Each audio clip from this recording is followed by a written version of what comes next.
Quintin Miliora Brown pasok sa Final 12 ng Gilas Pilipinas. RJ Abarientos kasama rin. Tara pag-usapan natin ang Final 12 ng Gilas sa first window ng FIBA World Cup Asian Qualifiers. So 3 araw na lang World Cup Asian Qualifiers na. Gilas Pilipinas 2 beses haharapin ng Guam. Una sa Guam nito ng November 28. Tapos sa atin ang next game sa Blue Eagle Gym sa December 1. Sa 18-man pool ng Gilas itong mga nakapasok sa Final 12. Sa mga guards, nandun pa rin naman yung 4 na sila Dwight Ramos, CJ Perez, Cathy Thompson at Chris Newsome. Nadagdag lang si RJ Abarientos. Sa mga wings at forwards, Kevin Kiambao, Justin Brownlee at Carl Tamayo. Sa mga big, sila Quintin Miliora Brown, AJ Edu, Japet Aguilar at Junmar Fajardo. I think good enough na ito para talunan ng Guam ng 2 beses. Solid ang mga guards natin. Nadagdagan ng isang sharpshooter at matinik na playmaker na si RJ Abarientos. Malaking tulong ang kanyang outside shooting. I think yun nga yung kulang sa Gilas noon.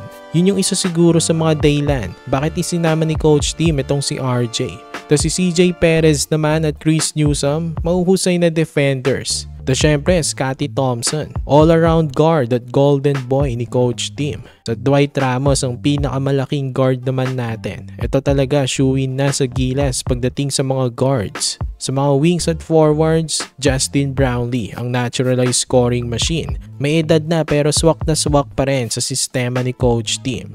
KQ at Tamayo, ang mga sinasabi ni Coach Tim na future ng Gilas. Sa front courts, ito naman ang tingin kong pinaka-advantage ng Gilas sa Guam.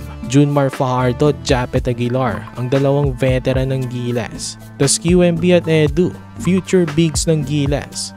Masyadong malaki ang ating front courts para sa Guam. Exciting ang makita ang debut ng 6'10" na si Miliora Brown.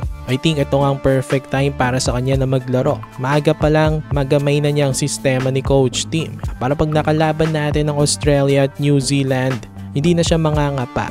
So yan ang Final 12 ng Gilas. Ano masasabi nyo dito mga kabakets?